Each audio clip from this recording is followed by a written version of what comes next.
They told Eleanor nothing before the cart came. One moment she was pouring broth into her father's cup, and the next her mother was fastening a worn travelling cloak around her shoulders with trembling fingers. "You must be brave now," her mother whispered, but her eyes never met Eleanor's. The cart was plain, the driver silent, and behind them her father stood with his arms crossed and a sealed parchment in his hand. Land had been scarce since the frost ruined their fields, and Lord Holwick had offered a solution, a parcel of fertile valley in exchange for one obedient daughter. Eleanor did not scream, she did not plead. She sat upright in the cart, fingers clenched in her skirts, and stared at the horizon as if she could burn it down with her gaze. The manor they arrived at was built of stone and silence. No laughter echoed in its halls, only cold footsteps and the weight of old debts. A steward with sunken eyes met her at the gate and led her inside without a word. "You will be companion to Lady Isolde," he said flatly. "You'll speak when spoken to, and not a word more." Eleanor was 17, clever with numbers, quick with questions, and used to walking the fields barefoot, none of which mattered now. She had been traded like a sack of grain, and her worth measured in acreage. That night, in a room far too grand to comfort her, she wept silently into a pillow that smelled of roses and dust. Morning brought no kindness, only sharp commands and unfamiliar corridors. But it was there, in the stables, where she first saw him, a young man in a squire's coat brushing down a restless mare. His hands were calloused, his tunic stained, but his eyes were steady and kind. He didn't bow or avert his gaze like the others. He only looked at her, truly looked, and said gently, "She doesn't like strangers, but she'll learn." Eleanor nodded, though her throat ached. "So will I," she mouthed, barely breathing the words. And he smiled, not at her but with her, as if he'd just heard a story she hadn't spoken yet. His name, she would learn later, was Rowan, and though he didn't know it yet, he had just met the girl he'd one day risk everything to save. Rowan noticed things others ignored. The stiffness in Eleanor's shoulders when she passed the steward, the way she lingered at the windows, eyes tracing the forest line like it held a secret map. She never smiled, but she never broke either. Her silence, not submission, but resistance wrapped in grace. Rowan had been a squire at Holwick Manor since he was a boy, traded for training like she had been for land. He'd grown used to the rules of servitude, speak little, bow often, never look too long. But Eleanor's presence disrupted that rhythm. She didn't belong to this place, and somehow, neither did he anymore. One morning she stumbled in the garden, her ankle twisting on the slick stones meant more for display than use. Rowan was nearby, adjusting tack on the training horse when he saw her fall. Before the maid could call out, he reached her first. "It's not broken," he said, crouching beside her, his voice low, "but you'll need to rest it." She nodded, biting back the pain, her fingers curling around the grass. "Don't take me inside," she whispered. "Just for a moment. Let me stay in the sun." So he stayed with her, shielding her from view, blocking the line of sight from the high windows where the Lord's gaze might fall. He told her about the stables, about the mare who only let him near when he sang, about the colt that feared its own shadow. She listened, eyes closed, letting the warmth steal past the ache in her bones. Then she spoke, not with words but with a question she mouthed carefully. "Why are you still here?" Rowan didn't answer right away. He only looked at the manor and said, "Because not all cages have locks." That night a knock came at Eleanor's door. Lady Isolde stood in her pale gown, face unreadable. "I hear you've taken to wandering with the help," she said. "That won't do." Then she handed Eleanor a book, an old volume of fables, its spine cracked, pages worn thin.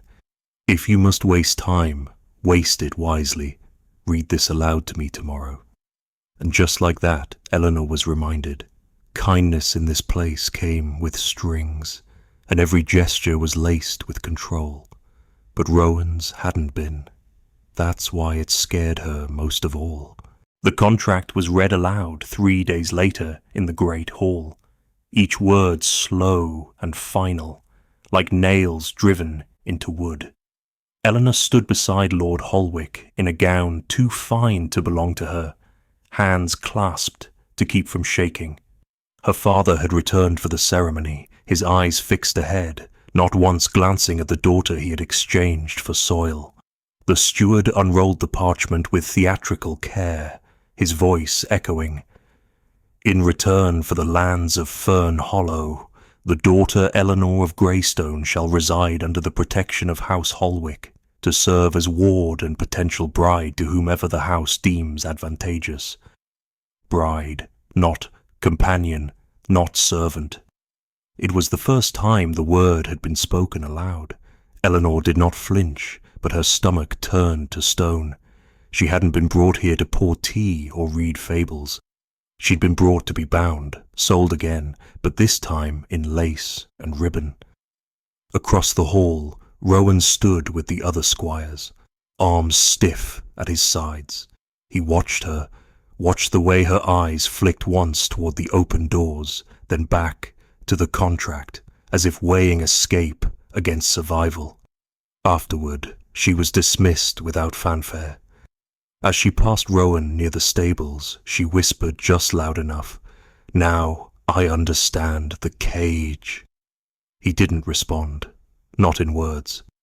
But that night, when she slipped from her chamber to find air, she found him waiting in the garden, cloaked and still. "They mean to marry you off before spring," he said, voice low, "to some merchant lord who needs a noble name more than a wife." Eleanor's breath caught. "And if I refuse?" "Then they'll make you a lesson," he said, "to others like you, like me." Silence hung between them like mist. Then Rowan added, "There's a path through the eastern wood. I've taken it once, years ago. It leads to the borderlands. Risky, but not impossible." Eleanor looked at him, really looked, and saw not a stable boy or a squire, but someone who still believed in the idea of choosing. "Why tell me?" she asked. He hesitated, then said, "Because the day they trade you again, they trade what's left of me too." That night, for the first time, Eleanor drew a map by candlelight, of escape, of defiance, and of a future that didn't begin with ownership. It began with a length of rope and a stolen apple. Rowan slipped into the stables before first light, the frost still clinging to the rafters like sleep that refused to break. He chose the mare named Elswyn, a chestnut with a gentle gait and fire in her eyes, one who had once thrown a nobleman clean off her back, but lowered her head for Rowan like a child for a lullaby. He brushed her down in silence, muttering only soft words, easing her with touch and rhythm. No saddle yet, no bridle, just trust. Trust was harder outside the stable walls. The manor had ears, maids who whispered, guards who watched corners, and Lady Isolde whose smiles were riddles and whose hand lingered too long on keys. Eleanor played her part with icy perfection. She read her fables aloud each morning in Lady Isolde's chamber, her voice steady even when her mind wandered to the woods. When the lady asked her favourite story, Eleanor chose one about a swan who shed her feathers for freedom. Odd, the lady mused, how so many girls want wings but none ask where to fly. Eleanor only smiled. That evening, a page boy handed her a note folded in hay paper. No signature, just 4 words. Tonight, under the orchard. She burned the note the moment she read it. Her fingers trembled as she packed. Nothing heavy, nothing sentimental. A knife, a scarf, a strip of salted bread. She paused at her windowsill and stared into the dusk, heart pounding. Could she do this? Could she truly ride away from everything she'd ever known, even if it had only known how to cage her. Under the orchard, Rowan waited, Elswyn already saddled and calm. His face was pale in the moonlight, jaw set. "Are you sure?" he asked once. Eleanor didn't answer. She climbed into the saddle with more grace than fear, her spine straight, her hands firm. "Then hold tight," Rowan said, vaulting up behind her. "We've one chance." As the hooves broke into motion, the orchard trees bent like they were bowing farewell, and the wind tore past them like 1,000 whispered prayers. Behind them, Holwick Manor slept in peace, unaware that its quietest prisoner had just flown, and ahead, beyond the trees, waited danger, freedom, and everything the land could never buy. The forest did not welcome them. It swallowed them. Trees pressed in like ancient judges, and the path, once narrow, became wild with thorn and root. Rain began as mist but thickened fast, turning the ground to mire and blurring the moonlight above. Elswyn struggled on, her hooves sucking at the earth, her breath steaming. Eleanor held fast, soaked through, her hair clinging to her face, her fingers burning from the cold. Rowan guided them from memory, counting trees and rocks like old friends. "There's a hunter's hut," he shouted above the wind. "If it's still standing, it's half a day north." Eleanor didn't ask how he knew. She trusted him now, not because he'd promised safety, but because he hadn't. He'd only promised truth. The storm grew wild by dawn. Lightning stitched the sky in crooked silver lines, and thunder cracked like iron doors slamming shut. At last, they found the hut, half collapsed, leaning like a drunk against the hillside. They dragged Elswyn beneath the lean-to and took shelter in the dark, the roof dripping, the air thick with damp rot and old leaves. Rowan built a fire with fingers that barely moved, and Eleanor knelt beside him, her teeth chattering. "This is madness," she whispered, more to the flames than to him. "You knew that, didn't you?" He didn't meet her eyes. "I knew the world wouldn't hand you freedom in a silk ribbon." She looked at him then. Really looked. Mud streaked his face, his jaw bruised from a low branch, his arms scraped raw from thorns. He had nothing to gain from her escape, no title, no coin, just the satisfaction of undoing something cruel. She reached for his hand without thinking, lacing her fingers into his. He blinked, but didn't pull away. Outside, the storm howled. Inside, silence wrapped around them like the first warmth in days. Eleanor slept in fits, her dreams full of doors opening and voices she didn't recognize calling her by name. When she woke, Rowan was still awake, sharpening the old knife she'd packed. "They'll come looking," he said. "Holwick will raise riders by now." "Then we keep riding," she said. Her voice was hoarse, but steady. "We don't stop until we find a place where land isn't worth more than a daughter." Rowan looked at her and nodded. He didn't say it, but something in his eyes said, "I'll take you there." They heard the hoofbeats before they saw the dust. It was late afternoon, the forest thinning into moorland, and the wind had turned cruel. Rowan dismounted, pressed his ear to the earth, then rose with grim certainty. 3 riders, fast, likely armed. Eleanor's breath caught. "From Holwick? Where else?" he said. "We've less than an hour." They pushed Elswyn harder than they should have, galloping through low valleys and along stream beds to mask their tracks. The land grew harsher, rocks jutting up like broken teeth, the path uncertain. Just as Eleanor's strength began to fray, a ridge rose before them, and beyond it, walls. Not grand manor walls, but thick wooden palisades surrounding a small trading outpost nestled at the edge of the borderlands. Smoke curled from chimneys, and banners of no noble house fluttered, only the rough sigils of merchant freedom. "They won't have authority here," Rowan said, "not unless Holwick bribes the whole camp." Eleanor nodded, her legs trembling as she slid from Elswyn's saddle. "Then let's vanish inside." A boy at the gate eyed them warily, but Rowan pressed a silver coin into his hand and spoke low. "We're just travellers, seeking passage work. She's my kin." The boy hesitated, then opened the gate without another word. Inside it was loud and unrefined. Vendors barking prices, tradesmen stacking hides, children running barefoot between carts. It smelled of tallow and steel and the faint tang of something rotting. But to Eleanor, it was beautiful. It was unclaimed. Rowan led her to a blacksmith's shed, where a woman with burns on her arms and a scar across her brow sized them up without blinking. "She yours?" she asked. Rowan hesitated. "She's her own," he answered. The woman smirked. "Good. We don't take kindly to collars here." She pointed to the far end of the yard. "Stable's dry. You can rest there. But keep your heads down. The kind of men you're running from. Don't stop easy." That night, Eleanor sat near a low fire, her cloak drying, her heart refusing to quiet.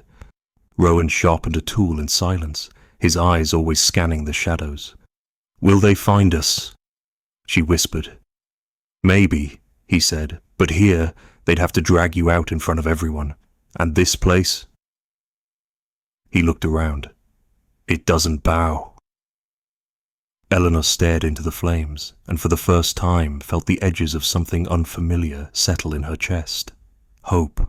The letter arrived with the morning cart of salted meat and flax, folded in thick parchment and sealed with wax so red it looked like blood. Rowan found it first, slipped between trade ledgers and a sack of grain meant for the blacksmith. He turned it over twice, then showed Eleanor the seal. Holwick. Her blood ran cold. She took it with shaking hands, broke the seal and unfolded the note. The handwriting was sharp, deliberate. It was not a plea. It was a threat. "Return my property by week's end, or I shall see the whole settlement burn for harbouring a thief." No name, no signature, just the arrogance of a man who believed land, and all tied to it, could never walk away. Rowan cursed under his breath, pacing the length of the stable. "He's testing the line," he said. "He can't touch this land directly, not without drawing attention.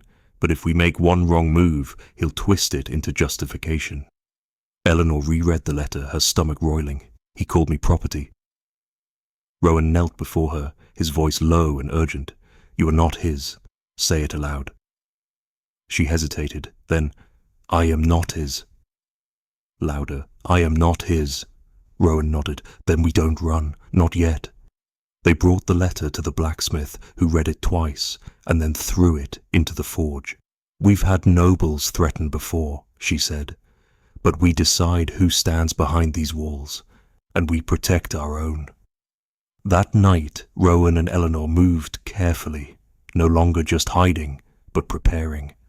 They helped stack wood near the walls, refilled oil lanterns, mapped the paths out of the camp in case Holwick came with fire instead of parchment.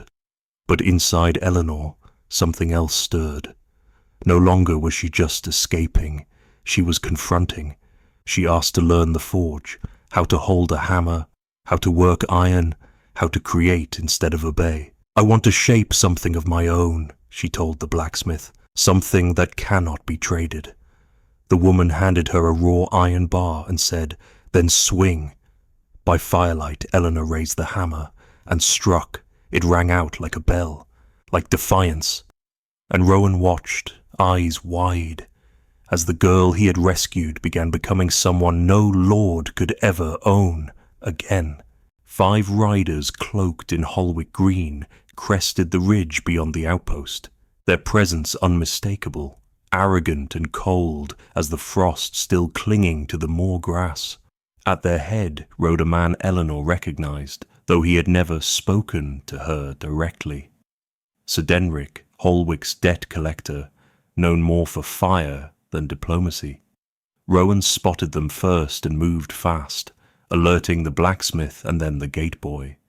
The outpost roused like a hornet's nest, stirred, doors slammed, weapons were drawn, and within minutes the small community formed a silent wall just inside the gate. When Sir Denric approached, He did not ask permission. He dismounted with theatrical disdain, tossed a parchment at the gatekeeper's feet, and declared, "We come under Holwick's crest to collect what was promised."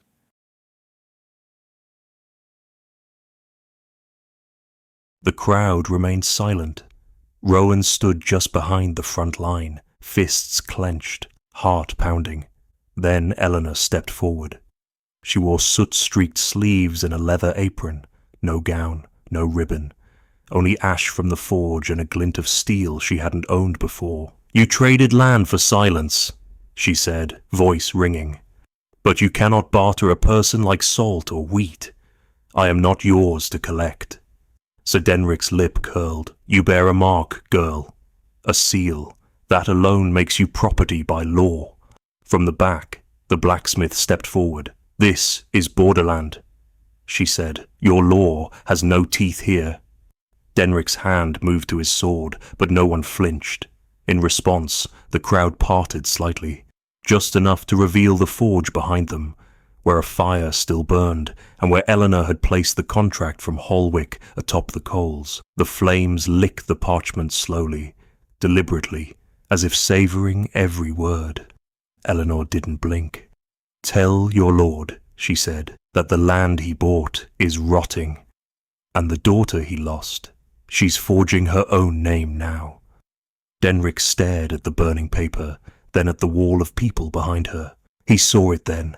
The story would spread, not just of an escaped girl, but of a village that said no. He mounted his horse without another word and rode off into the mist. That night, Rowan found Eleanor by the forge, hammer in hand, cheeks streaked with sweat and pride. "You didn't just escape," he whispered. "You changed the story." She looked up, fire dancing in her eyes. "I'm not done yet." The blade took 7 days to shape, 7 nights of fire, sweat, and silence. Eleanor worked beside the blacksmith with unwavering focus, her palms blistered, her arms trembling, but never once faltering. She wasn't forging a weapon to kill, she was forging a symbol, something no nobleman could wear at his side, something that belonged to no house, no banner, no bargain. It was short and plain, made for use, not show. The hilt bore no crest, only a small engraving, a single line broken and mended again. Rowan watched her from the corner of the forge, knowing better than to interrupt. She was different now, not just braver, but clearer. As if the girl who had arrived in a cart had been burned away, and this one had walked forward from the smoke, forged anew. When it was finished, she did not sheath it. She held it in both hands, turned it once in the light, and then wrapped it in cloth. "I'll leave it with the gatekeeper," she said, "for the next girl they try to trade." Rowan smiled, something bittersweet behind his eyes. "You're not staying, are you?" Eleanor looked to the horizon, where the borderlands met the distant hills. "Number, this place saved me, but I want to find what else exists beyond surviving. Then I'll ride with you." He didn't ask. He offered, and she didn't nod. She just started packing. They left at dawn, not with fanfare but with purpose. The village saw them off in quiet respect. The blacksmith pressed a fresh pouch of coins into Eleanor's hand. "Buy knowledge, not comfort," she said, "and teach with that fire of yours." As they rode into the wild, the blade wrapped safely in her saddlebag, Eleanor didn't look back. Not because she was ungrateful, but because she finally understood. Her story didn't live where she had suffered. It lived in where she chose to go next. At the first town they reached, she gave a reading at the inn, not of fables, but of her own account. Not naming names, but naming truths. Girls listened. So did men. Some flinched, others wept. The tale of the traded daughter spread not as gossip, but as warning, and then as legend. And in every place they went, she left behind something, a story, a line carved in wood, a name. Not Eleanor of Greystone, not Holwick's ward, just Eleanor, the girl who wasn't sold, the girl who spoke with fire, They came to a hill that overlooked the river valley where no banner flew. It was quiet land, untamed, wild with heather and wind, and for the first time Eleanor didn't feel watched. She felt welcome. Rowan stood beside her, the reins loose in his hand, his eyes scanning the horizon. "No lords out here," he said, "no crests, just land and what we make of it." Eleanor nodded slowly. "Then let's make something honest." They built their home by hand, starting with stone from the riverbank and beams cut from fallen trees. It wasn't grand, but it was theirs. Each plank placed not as shelter, but as a vow. Word of them spread, slow and quiet, not as fugitives, but as founders. Travellers came, girls fleeing bindings, boys avoiding conscription, mothers with nothing but their names. Eleanor never turned them away. Instead, she taught, not just how to survive, but how to stand. She carved her story into wooden tablets. No title, no flattery, just truth. "I was traded like coin, but I am not currency. I am breath and bone. I am choice." The blade she'd forged hung above the door, not sharpened, but revered, a symbol of what it meant to be shaped by fire and not destroyed. One spring, a rider arrived with news. Lord Holwick had fallen ill, his lands seized in dispute, his name fading from court registers like dust brushed from parchment. Eleanor listened without expression, then turned back to her work. "That land never knew me," she said, "but this land does." She and Rowan planted their first seeds that season, lettuce, barley, a row of sunflowers for no reason other than joy. At night, they sat by the hearth and read aloud. Not fables, but letters from others who'd heard her story and found their own strength. And one evening, a girl no older than Eleanor had been stepped through their gate with nothing but a satchel and fear in her eyes. Eleanor rose, opened her arms and said, "You're not property here." The girl wept and stayed. Years passed. The hill became a village. The house became a school. And Eleanor, once bartered for land, became a name whispered in thanks across the borderlands. A tale mothers told their daughters, not of rescue, but of return. Of the girl who was traded, and who traded fate for freedom.